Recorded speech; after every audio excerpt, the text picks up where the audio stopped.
getting nominated for an Emmy. I love positive thinking. Season 2. Well, first of all, let's just deal with the obvious. Sarah's new boobs. I love the show. Thank you. Yeah, probably my third or fourth favorite reality show. I gotta be honest, I'm just now a full-fledged celebrity. Oh my God, Chelsea, we would love you to be on our show. Oh, it's on the air now? We're actually going into our second season. Yeah. That's weird. I haven't heard anything about it at all.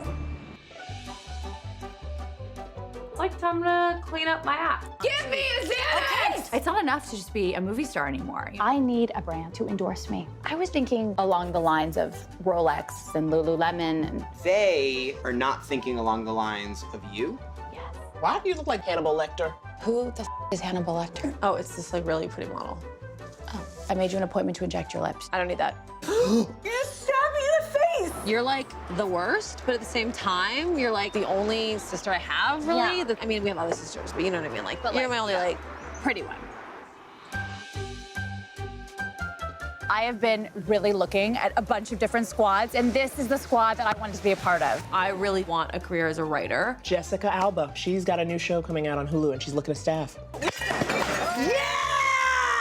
I feel like our characters, though, have such great chemistry, right? Kate Upton and I are co-stars in a movie. Look at this, look at this! All right. You got a Drew Barrymore is... part Okay, two. now you don't want to drink. Well, you do. Okay. Like a kitty cat. Why would my husband cheat on me with a nanny? It is sort of on you for hiring a hot nanny. Life is getting a lot better now that you're dating Zach Braff. Want wine? Red? White? I'm not gonna drink today. Good, but you always drink so much. I can relate to the whole mole thing. You can? Yes. Like these bad boys. What are you talking about? What's the rule book for this? How do I do the father-son swap? That's not a thing. Brooke, I am a huge Dancing with the Stars fan. Are you serious? No, I got fired from that show like 2 years ago. Erin Andrews. Like, have you been watching the I news? love Erin Andrews. Oh. Joey? Hey, Erin. You know Joey Fatone? Bye, bye, bye. Are you always that cool around celebrities? I am a celebrity, Melissa. Sarah! Jessica Alba's here! How do you think you would feel if she showed everybody your naked body? I actually wouldn't be bummed about that because I have a great body. You should just gangbang all these girls, okay? And I'm gonna go continue to be the sane person that I am. What if you only have one soulmate and I just like ruined it with him? I get it. That you guys are like, oh, get her drunk and let her like cry in the limo. I'm not doing this for you guys. I'm doing it for me. You know what they say, when one door closes, another window opens. Also, you know how they say, everyone's a winner. Not in this case for you. You're a loser. But they say when you have family, you have it all. That's not true. Oh. I don't buy that. That's definitely not true. Okay. Barely Famous, new season premieres Wednesday, June 29th at 10, only on VH1.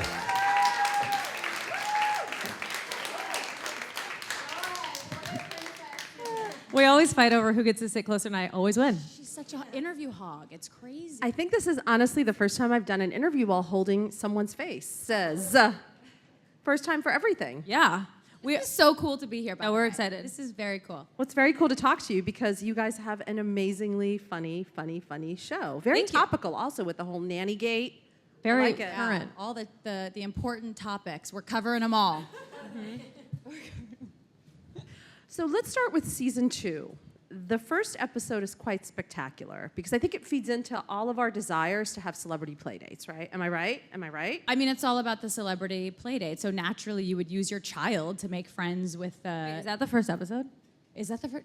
Well, I don't know. It's one of the episodes. Right. One of the episodes. Yeah, One of the episodes. definitely one of them.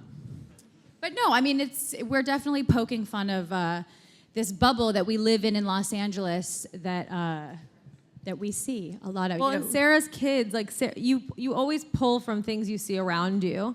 And so Sarah's storylines tend to be mom related because there's so many ridiculous things that happen as a mom. I wouldn't know anything about that. But her kids go to school with celebrity kids, and you see these other parents.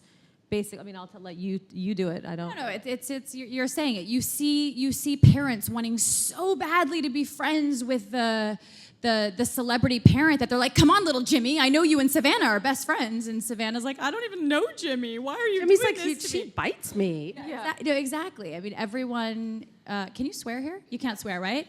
The internet A lot of has no starfuckers. censorship. A lot of starfuckers. How much of, first of all, let's be clear, this is not a reality show, even though you guys bill it as a reality show within the show. So we say that Barely Famous, it's about the making of a fake reality show, which is sort of confusing. It's like this very meta show within a show idea, just because we wanted to use some device to tell the story. So the device that we chose to use is these two really delusional girls are making a reality show. And we're sort of watching like the downfall of them. The name of our fake reality show is Bananas Foster. Yeah, I'm really into like your smile bit right here in row 2. I mean, you're just like, I don't know if you're really into us, if you're just like happy to have a break from work right now, but you're like so happy to be here. And honestly, everyone else should like take a cue because you are just. I feel like do you guys just like work here and they made you sit here and like you don't actually want to be here? Don't answer that. Don't answer. No, please don't answer that. We all want to be here, please. How much do you guys pull from your own lives for this?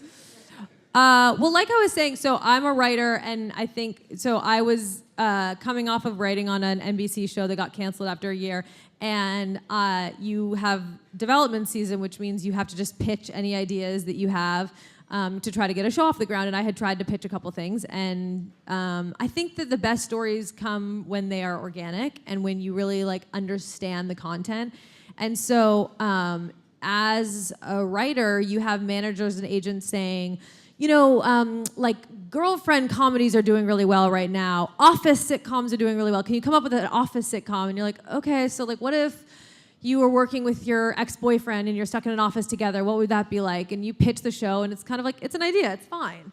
But when you look around you and go, God, I'm seeing something that's so weird and funny and I have a very unique perspective, that plays more. And so that was the show that we sold. And we do look around at things that happen. We all, like obviously people sleeping with a nanny, you pull that from a headline. My husband has never slept with a nanny, to be clear. I mean, not that I know of, but. Yeah. So we're not pulling from our life, but we're pulling from things we see around, yeah, just things you see the same way that any person does when they are the creator of a show. A friend tells a story, and if you're friends with a writer, your personal life can sometimes be put on screen. What was the most cringeworthy moment for each of you this season to play? Ooh, cringeworthy. Well, I don't know about cringeworthy, but I think I was the most nervous to work with Chelsea Handler. I mean, she's someone out of all of our guest stars.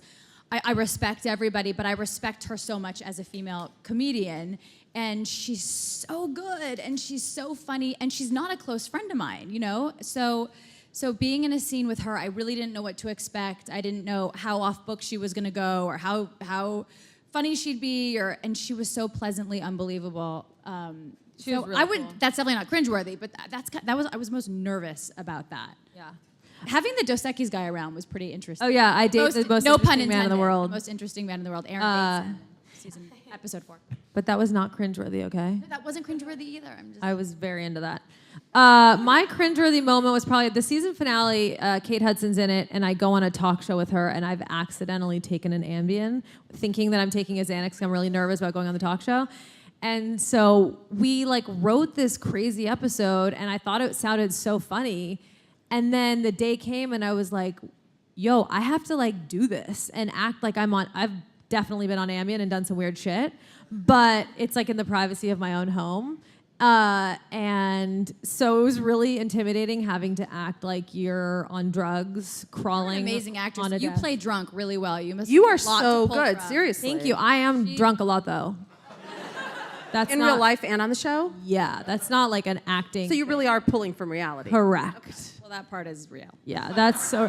No, we did look back. If anybody decides to watch the entire season, which I really hope you do, I am messed up in every episode, and that was not intentional. But looking back, my character 100% like needs to go to rehab. The biggest alcoholic of the whole season is Jessica Alba. She plays an unprofessional alcoholic in the season premiere tonight, and she takes it to places. She really goes for it. She goes for it. How do you guys get all these amazing guest stars? I mean, you have Jessica Alba, Kate Hudson, who I know you're friends with, Zach Braff, Chris Martin, Chelsea Handler. We blackmail them.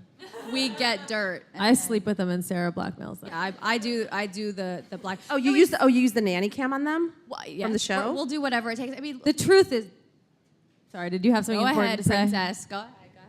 I was gonna say something really No, interesting. I was just gonna say season 1 were our friends. Kate Hudson, Rachel Zoe, Ashley Benson, Courtney Cox. These are our close friends. Season 2, we had people on that weren't our best friends, that were people that we knew, but who had seen season 1 and loved it and wanted to be a part of it. But the process of asking everyone is like slightly different. First of all, asking favors in life is terrible, and you never want to ask someone to show up for you, especially if you know it's Jessica Alba and she's running $1 billion company and you want her to do you a favor and show up for a day.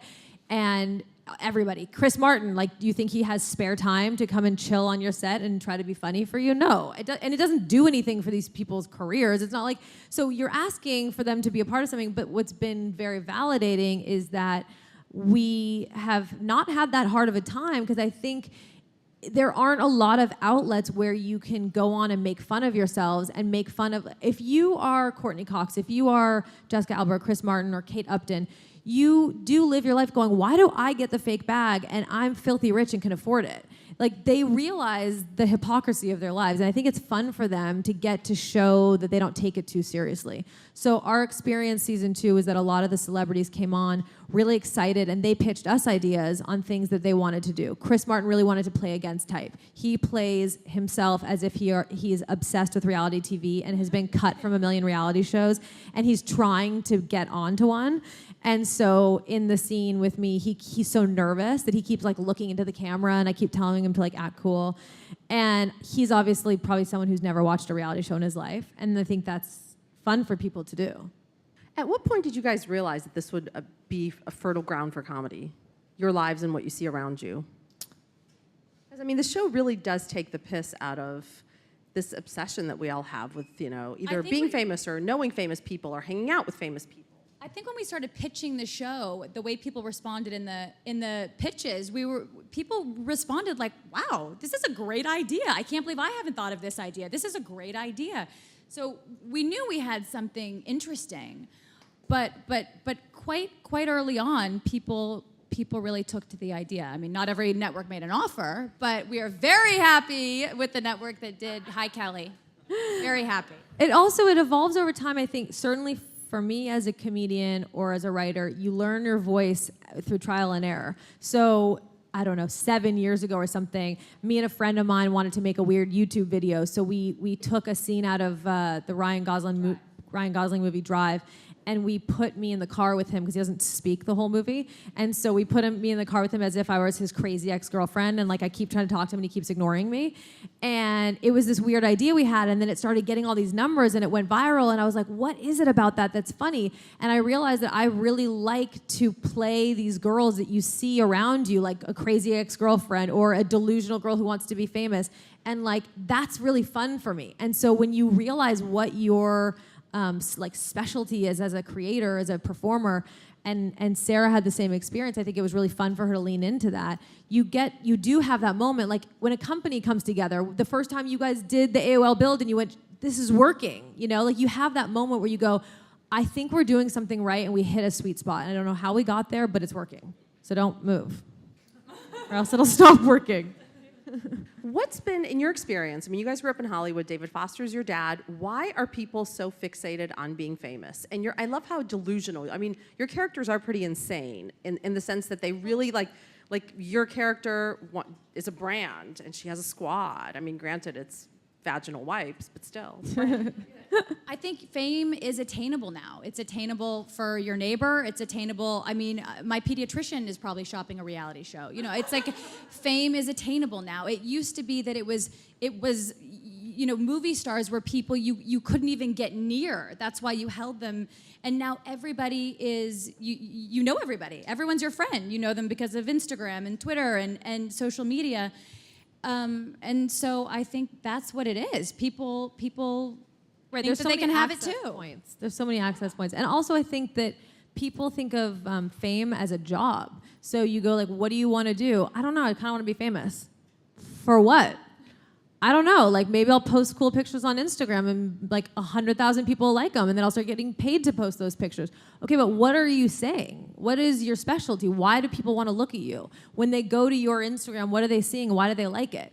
I don't think people put that much thought into what their voice is. I think that they just think, will people like this. And I don't think that that is a good place to come from. Yeah. And I think that that is how you create something that might be interesting for a moment, but isn't sustainable. And these are the characters that we play. You know, I play an actress who is not getting acting jobs. So instead of going to acting class, I think, okay, I'm gonna start a brand. Okay, the brand's not working, I'm gonna go get a DJing gig. You know, it's you never look at the work part. You just look at what can I do to stay relevant? How can I just keep myself in front without going, oh, maybe I should go take some classes and get better? No. No, why would anyone do that? Tired. What a waste would of anyone do time.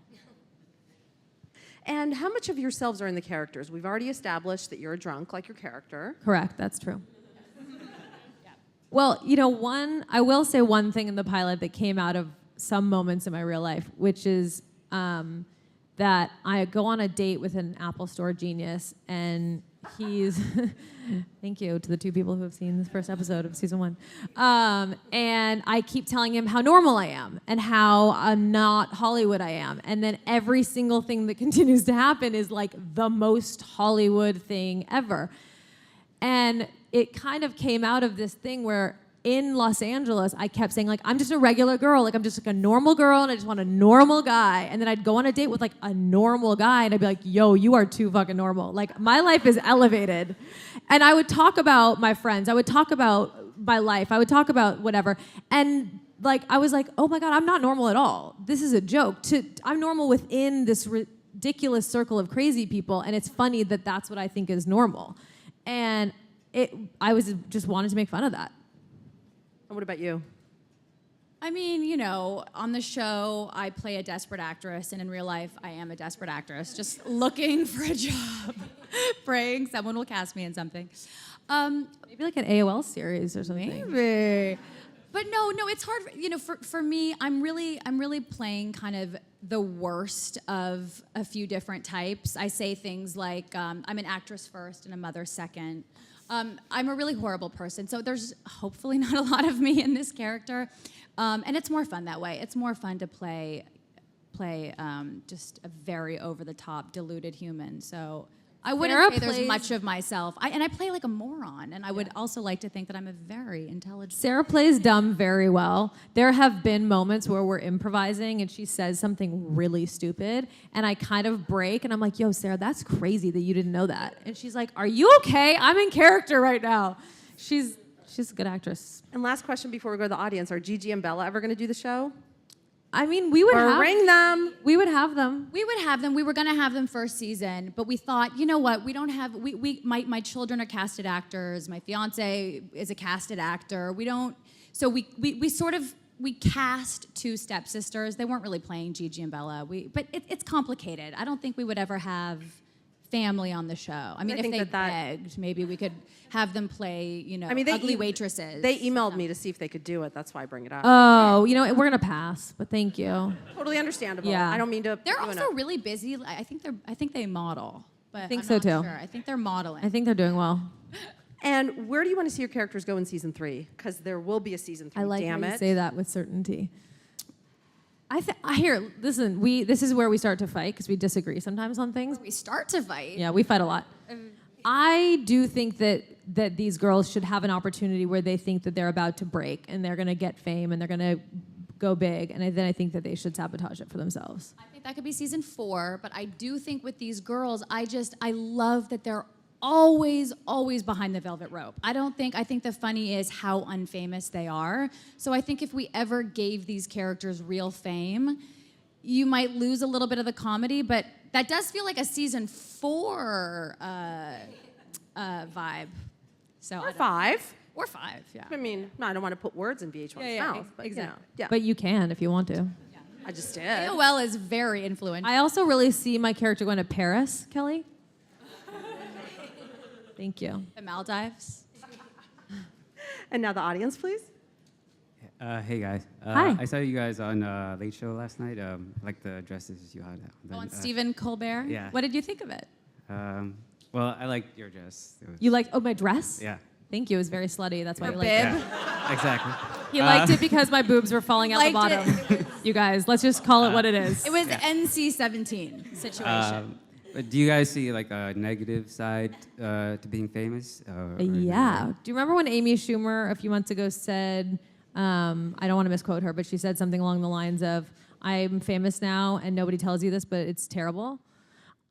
Personally, I don't seek that. That's not how I see success. I mean, we know a lot of people who are not famous and a lot of people who are famous, and I would not say that there is a correlation between fame and happiness. So my goal is to be successful, which is creating things that people like and being able to make a living at it. And after that, I don't really wish for that.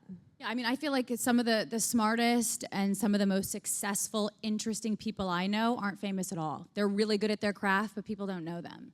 And what is fame anymore, really? How many times you're on, the Daily Mail? Like, I don't even know what it is anymore. I think I was on it yesterday. Yeah, you were on it.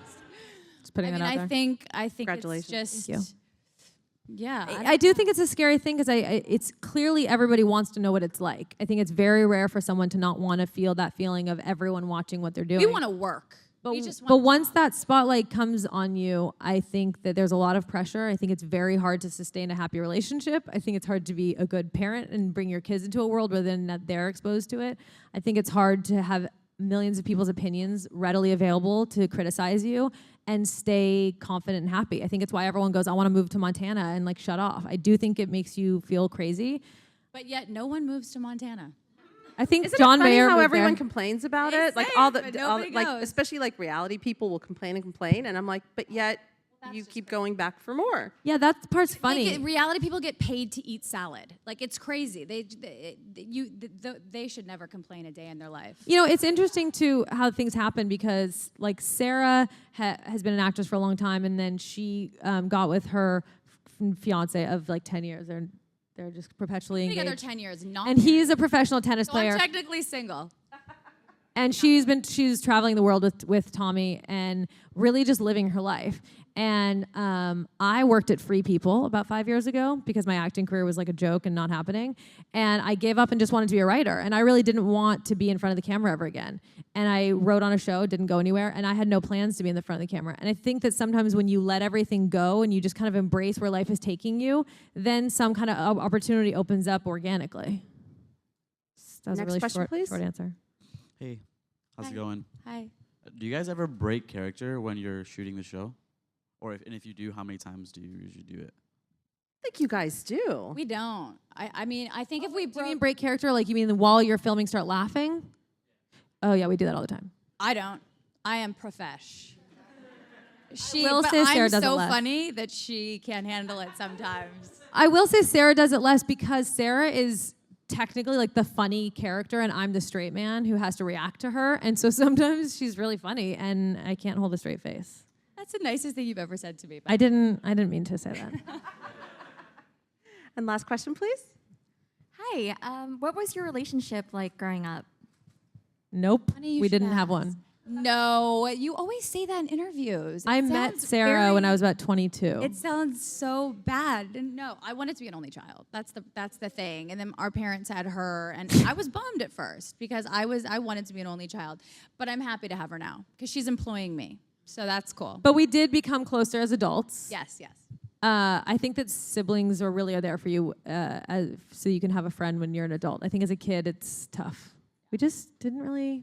We shipped her off to boarding school in Switzerland. That's so yeah, and our parents. That's actually not a joke. That's true. Our parents let me stay in LA, but we sent her. So not great is the answer. Surprisingly, this is the best our relationship has ever been. Is it really like has it brought you closer working together? Yes, definitely. The funny thing is that we have a little sister, Jordan, who lives in New York, who's our full-blood sister, who we are just as close with to her that we are to each other. She's a stylist, so she's like fashionable and chic in New York. Yeah. But people like assume that we're just the two of us, and our sister Jordan's always like, yo, I am here too. I'm also your sister. But I think in any kind of working environment, right, we hold our tongue. We have a filter. I mean, if we said everything we thought in our working environment, you'd be fired or you'd be unliked. But with her and I, there is no filter, and we do everything together. We are in the writer's room together. We edit the show together. We act in the show together. We cast the show together. We're not going to agree on everything, and we don't ever hold our tongue. We should work on that, actually. I'm good. Well, thank you so much. And when's Casually Famous back? Casually famous? We will Barely be back. famous. Why did I just say that? By the way, that's also a great I actually title. was thinking, wait, is Casually Famous like an online version of our show that we don't know That's about? we're getting ripped off left and right. So that's probably something Someone's ripping off. Do not put that on AOL, okay? We premiere tonight. Tonight, there will be 2 episodes airing starting at 10 o'clock. And the show is super funny. If you haven't seen it, watch it. Thank you guys Thank so you much. so much. Thank you. Thank you guys.